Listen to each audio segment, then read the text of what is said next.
संत सियाराम बाबा। जाने कौन हैं 10 रुपए दानी बाबा। मध्य प्रदेश में खरगोन जिले के कसरावत ब्लॉक स्थित नर्मदा नदी किनारे ग्राम भट्यान के एक आश्रम में निवासरत सियाराम बाबा एक प्रसिद्ध आध्यात्मिक गुरु और संत माने जाते हैं। माना जाता है कि अपनी आयु के शतायु वर्ष से अधिक पूरे कर चुके सियाराम बाबा हनुमान जी के परम भक्त हैं। आश्रम में सदा ही उन्हें रामचरितमानस का पाठ करते हुए देखा जा सकता है। बाबा के आश्रम में प्रतिदिन बड़ी संख्या में श्रद्धालु उनका आशीर्वाद प्राप्त करने आते हैं।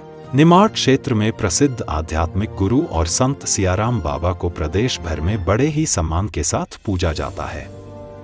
माना जाता है कि खरगोन जिले के एक छोटे से गांव में जन्मे बाबा बचपन से ही आध्यात्मिक प्रवृत्ति के थे और बचपन से ही उन्होंने अपने जीवन को प्रभु की सेवा और भक्ति के लिए समर्पित कर रखा है।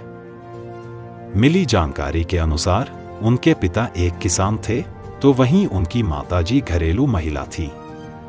सियाराम बाबा का बचपन बहुत ही साधारण था और उन्होंने अपने गांव में ही प्रारंभिक शिक्षा प्राप्त की थी। उन्होंने कक्षा 7 या कक्षा 8 तक की शिक्षा हासिल की है, जिसके बाद से ही वे एक संत के संपर्क में आए और उनका प्रभाव सियाराम बाबा के जीवन में इस तरह से पड़ा कि वे वैरागी हो गए और अपना घर परिवार छोड़कर उन्होंने कई यात्राएं की और कई वर्षों तक खड़े व मौन रहकर तपस्या की, ऐसा उनके भक्त बताते हैं।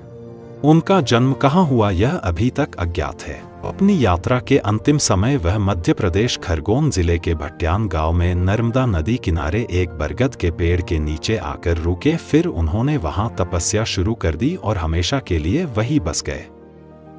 बाबा बचपन से ही हनुमान जी के परम भक्त थे और यहां आकर वे लगातार रामायण का पाठ करने में जुट गए। एक पैर पर खड़े रहना और मौन तपस्या की, ऐसा उनके भक्त बताते हैं। इस तरह बाबा की प्रसिद्धि फैलती गई। उनके भक्त उन्हें आध्यात्मिक ज्ञान, दया और उनकी मानव प्रजाति के लिए की जा रही सेवा भाव के लिए जानते हैं। वे अपने आश्रम आने वाले अनुयायियों को आध्यात्मिक मार्गदर्शन तो प्रदान करते ही हैं, साथ ही उन्हें जीवन के सही मूल्यों को समझने में भी मदद करते हैं। यही नहीं, वे इस तरह से अपने अनुयायियों के जीवन में सकारात्मक बदलाव लाने में भी महत्वपूर्ण भूमिका निभा रहे हैं। संत सियाराम बाबा के अनुयायियों के अनुसार नर्मदा किनारे स्थित उनकी संपत्तियों से 2 करोड़ से अधिक की राशि जुटाकर यह पूरी ही राशि बाबा ने नर्मदा नदी के घाटों की मरम्मत और वहां चल रहे विकास कार्यों के लिए दान कर दी थी।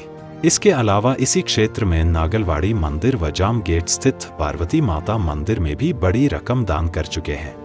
इतनी बड़ी धनराशि दान करने के चलते उनके अनुयायी उन्हें दानी बाबा के नाम से भी जानते हैं। वहीं उनके आश्रम में अब श्रद्धालुओं से केवल 10 रुपए का ही दान लिया जाता है और इससे अधिक रुपया दान देने पर उसे वापस लौटा दिया जाता है। इसलिए उन्हें 10 रुपए दान वाले बाबा भी कहा जाता है। वह किसी भी तरह के मौसम में केवल एक लंगोट पहने ही ध्यान और साधना में लीन रहते हैं। बरसों इसी तरह रहने के चलते उनका शरीर भी अब इसके अनुकूल हो गया है और करीब 108 साल की उम्र होने के बावजूद भी बाबा अपने सारे काम खुद ही करना पसंद करते हैं। यहाँ तक कि बाबा इतनी अधिक उम्र होने के बावजूद अपना भोजन भी स्वयं ही पकाते हैं।